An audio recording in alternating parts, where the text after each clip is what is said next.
मेरा प्रणाम स्वीकार कीजिए। साहब ने जो हमें बताया भगवान शिव को अपना गुरु बनाएंगे, उन्होंने 3 सूत्र दिया। तो यहाँ पे सभी ने साहब को प्रणाम किया, दीदी माँ को प्रणाम किया। तो हमारी मधु दीदी की जिज्ञासा थी कि ये हरिंद्र भैया कौन है। तो मैं बहुत कम समय है तो मैं छोटे में बता दूंगी कि हरिंद्र भैया पटना के सिवान ज़िले के अमरोली गांव में उनका जन्म हुआ 1948 में। वो पटना के मजिस्ट्रेट रहे थे और उनका बहुत छोटे 12 साल की उम्र से ही वो साधना करते थे, शमशान जाते थे। उनको तंत्र मंत्र के ज्ञान, जादू ये सब सीखना था। तो उन्होंने बचपन से ही उस चीज़ के पीछे चल रहे थे, लेकिन वहाँ से उनको ज्ञान नहीं मिला। शरीरधारी गुरु के पीछे चले, फिर भी उनको ज्ञान नहीं मिला। तब एक दिन वह हताश मन से 14 साल तक वो शमशान गए थे। अपने कॉलेज के टाइम में भी वो छुप छुप के रात को शमशान अकेले जाते थे, साधना करते थे। तो 14 साल के बाद भी उनको जब दिल में यह दुख हुआ कि मुझे कोई भी गुरु नहीं मिला, तभी वह जो गंगी शमशान था उस जगह के नाम, तो वहाँ पे वो बैठे थे। तब उनके मन में एक ख्याल आया कि गुरु को भगवान कहते हैं तो भगवान गुरु क्यों नहीं। तो उन्होंने सुना था कि उनके पिता कहते थे कि भगवान शिव करके, तो उन्होंने बोला तो भगवान शिव ही मेरे गुरु है। तभी से उन्होंने भगवान शिव को अपना गुरु बनाया। और जो सती नीलम आनंद जी है, उनकी धर्मपत्नी है, उन्होंने साहब का हर एक कदम पे साथ दिया। जब से उन्होंने शादी किया तभी से उन्होंने, आपने सुना था कि वो राजघरानी की बेटी थी, फिर भी उन्होंने गली गली गांव-गांव जाकर हर एक अवस्था में शिव गुरु की चर्चा की और यह शिव शिष्य परिवार की स्थापना किया। और 1980 से यह शिव चर्चा चल रही है, लेकिन हम तक बहुत देर के बाद पहुंचा हम तक। यह शिव गुरु की दया होती है, जब वो चाहे तभी हम उनके चरणों में पहुंचते हैं।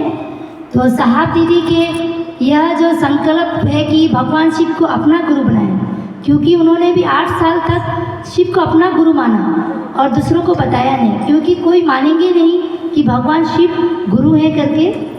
तो उन्होंने जब अकेले बैठे थे तब भगवान शिव आकाशवाणी के द्वारा उन्हें कहे कि जो तुम करते हो दूसरों को बता, क्योंकि साहब ने तो शिव को अपना गुरु बनाया तो वही करते थे।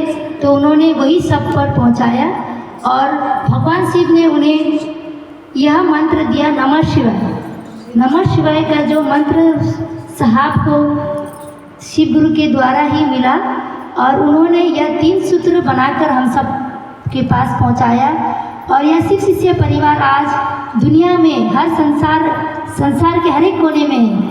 आप ऑस्ट्रेलिया जाइए, अमेरिका जाइए, नेपाल जाइए, इंडिया जाइए, भूटान, किसी भी जगह जाइए, शिव के शिष्य रहेंगे ही। जैसे हम लोग नेपाली हैं तो हम भी नेपाल से हैं, लेकिन हम भी शिव के शिष्य हैं। तो शिव के शिष्य हर एक जगह पे रहते हैं। और आज इस पावन द्वार पर हम जो दीदी के घर आए हैं, नवरात्रि के इस पावन अवसर पर, भगवान शिव की इच्छा है, क्योंकि नवरात्रि के टाइम में माता शिव की ही अर्धांगी है, उनका आधा अंग माता है। तो शिव की इच्छा थी कि आज नवरात्रि के दिन हम सभी मिलें और शिव के गुणगान गाएं, क्योंकि माता प्रसन्न होती है अगर शिव के गुरु के कोई भी शब्द कहे या भजन कहे, क्योंकि माता तो तपस्या करके ही शिव को अपना पति बनाई। तो शिव गुरु को हम अपना गुरु मान रहे हैं। और माता रानी की इच्छा थी कि आज अनुपमा दीदी इतने पुण्य दिन में, इतनी पवित्र दिन पर घर पर चर्चा रखी। मैंने दीदी को एक बार फ़ोन किया था शिव गुरु महोत्सव के समय, नवंबर 2024 को। तो दीदी ने कहा कि मुझे समय नहीं मिलता है शिव चर्चा करने के लिए, क्योंकि मेरा तो ड्यूटी एयरपोर्ट में है। तो मुझे नहीं पता था कि अनुपमा दीदी ही है वो। मैंने तो फ़ोन में बात किया, उनका चेहरा तो मैं नहीं देखी, बाद में पता चला कि दीदी है। देखिए उनकी इच्छा तब जागी थी और शिव गुरु और माता रानी की दया से आज इस पावन अवसर पर उनको यह मौका मिला। तो मैं यही प्रार्थना करती हूँ कि जितने भी गुरु भाई बहन यहाँ पर आए हैं, जिन्होंने शिव को अपना गुरु माना है और जिन्होंने नहीं माना, वो भी शिव गुरु की इच्छा से एक न एक दिन शिव गुरु के चरणों में अपना नाम घोषित कर लेंगे।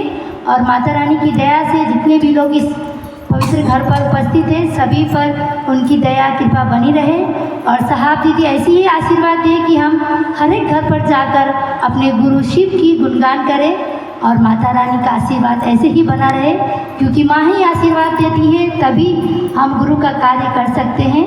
शिव गुरु दया कीजिए, माँ भवानी दया कीजिए, साहब दीदी आशीर्वाद दीजिए। मैं अपनी वाणी को विराम देती हूँ। हर हर महादेव। गला साथ नहीं दे